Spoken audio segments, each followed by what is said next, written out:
Hello friends, welcome back. I hope everybody are fine. My dear students, in my previous video I have explained you about the liberty and equality. Today in this video I am going to explain you fraternity. Okay, now see here, what is fraternity? Actually, liberty, equality and fraternity. These are the most important values of our preamble or constitution. Swatantrata, Samata and Bandhuta. So now today in this video I am going to explain fraternity. What is fraternity? Okay, fraternity means क्या? बंधु भाव जिसे बोलते हैं. देखो, तो makers of the constitution संविधान बनाने वाली जो कमिटी थी, ऑलरेडी हमने पढ़ा है कि जस्टिस के बारे में. ओके, जस्टिस यानी न्याय सभी को मिलना चाहिए. ओके, उसके बाद हमने देखा फ्रीडम. तो हमें अलग अलग फ्रीडम दिया गया है हमारे कॉन्स्टिट्यूशन के से. हमारे कॉन्स्टिट्यूशन ने हमें फ्रीडम दिया है, इक्वलिटी दिया है. There is no discrimination on the basis of any caste, religion, creed, gender और रेस, है ना. कोई भी भेदभाव नहीं. ये भी हमें अधिकार दिया है. ये भी क्या है, टर्म है हमारे प्रीएम्बल के कॉन्स्टिट्यूशन. सो जस्टिस दिया है, फ्रीडम दिया है, इक्वलिटी दिया है. लेकिन जो मेकर्स ऑफ कॉन्स्टिट्यूशन थे, जो ड्राफ्टिंग कमेटी के जो मेंबर्स थे, उनको ये लग रहा था कि जस्टिस, फ्रीडम, इक्वलिटी ये हमने दिया है. ओके, इसके मतलब ये हमने लॉ भी बनाए हैं, कानून भी बनाए हैं, लेकिन फिर भी ये मतलब ये काफी नहीं. तो इसके लिए दूसरी जो कॉन्सेप्ट है, टर्म है, उसको फ्रैटर्निटी में फ्रैटर्निटी ऐड की गई. एक्चुअली ये जो है फ्रेंच जो रिवॉल्यूशन थी, फ्रेंच रिवॉल्यूशन से हमें ये तीन जो मूल तत्व है, फ्रैटर्निटी, इक्वलिटी एंड स्वतंत्र, समता एंड बंधुता, ये तीन मूल है. ये हमने कहाँ से लिए हैं? तो फ्रेंच रिवॉल्यूशन से लिए. ये भी बात आपके दिमाग में रखो. तो कॉन्स्टिट्यूशन जो मेकर्स थे उनको लग रहा था कि ये जस्टिस दिया है, फ्रीडम दिया है, इक्वलिटी दिया है, लेकिन ये काफी नहीं. इक्वलिटी ठीक है, कानून वो बनाएंगे, लेकिन अगर लोगों में बंधु भाव की प्रेरणा नहीं या बंधु भाव एक दूसरे का रिस्पेक्ट नहीं करते, तो इक्वलिटी किस तरह से पलेगी? इक्वलिटी पल ही नहीं सकती अगर आप में एक दूसरे में क्या है, फ्रैटर्निटी नहीं. तो would not lead to establishing equality. Equality को अगर हमें एस्टेब्लिश करना है तो वहां पर फ्रैटर्निटी चाहिए, बंधु भाव चाहिए.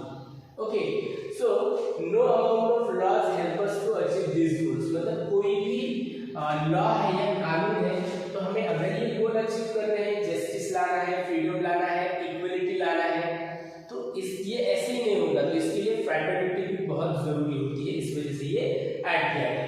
If fraternity is lacking among Indians, अगर लोगों में मतलब बंधु भाव की भावना ही नहीं है, बंधु भाव नहीं है, एक दूसरे का रिस्पेक्ट नहीं कर सकते या एक दूसरे को अच्छी तरीके से प्यार से बात नहीं कर सकते, तो हम जस्टिस को या फिर इक्वलिटी को एस्टेब्लिश कर सकते हैं क्या? तो बिल्कुल भी नहीं कर सकते.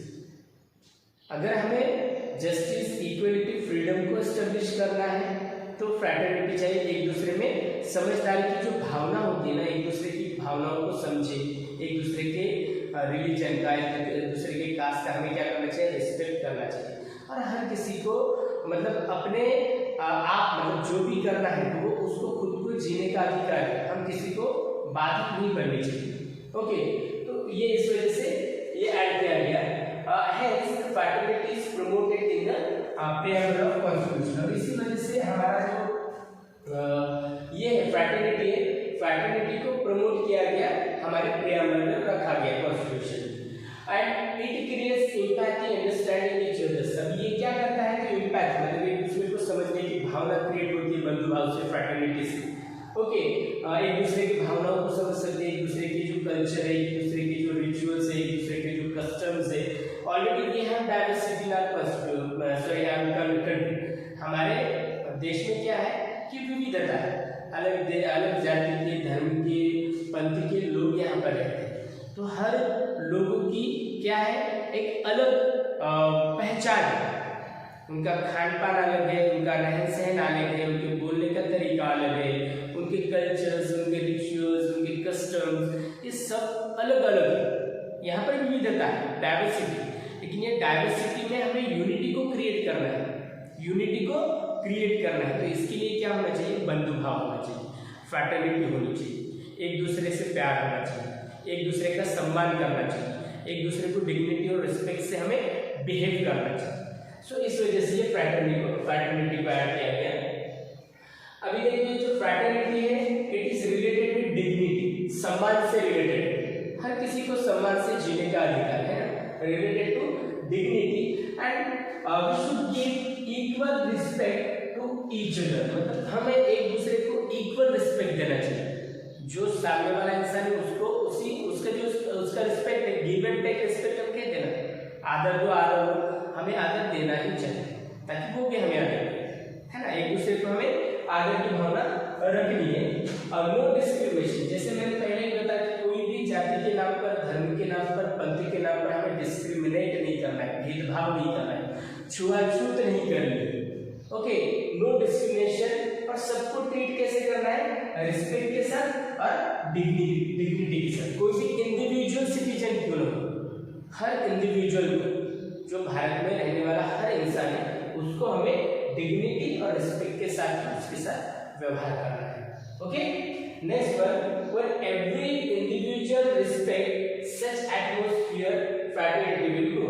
अगर हम एक दूसरे का, सभी लोग जो भारत में रहने वाले एक दूसरे का सम्मान करेंगे, एक दूसरे का आदर करेंगे, तभी जाके ये फ्रैटर्निटी के लिए अच्छा सा एटमॉस्फेयर क्रिएट होगा। आएगा समझ में, फ्रैटर्निटी के लिए क्या होगा, अच्छा सा क्रिएट एटमॉस्फेयर होगा। और आखिरी अगर जब हम देखते हैं हमारे प्रियम्बल का आखिरी एंड, तो क्या कहा गया है, people of India given to the constitution to themselves. Okay, संविधान सभा में जो हमारा कॉन्स्टिट्यूशन रखा गया, तो कॉन्स्टिट्यूशन हम अपने आप से क्या करते हैं, वो अर्पित करते हैं, अपने आप को अर्पित करते हैं, किसी दूसरे को अर्पित करते हैं क्या, तो बिल्कुल भी।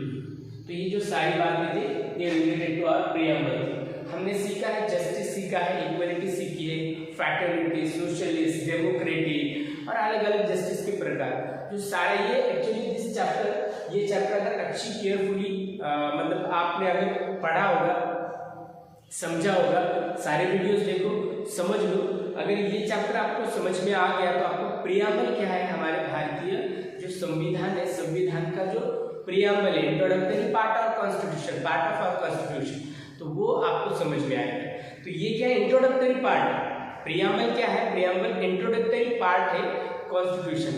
कॉन्स्टिट्यूशन में जो कुछ अधिकार दिए गए हैं, जो कुछ लिखा गया है, जो कुछ कायदे कानून है और जो कुछ भावनाएं हैं, वो सारा आपके प्रियम्बल में आपको देखने को मिलेगा। आ रही बात समझ में? So this is about the preamble to the constitution. इसके बाद मैं आपको इसके क्वेश्चन आंसर्स दूंगा। Okay, thank you.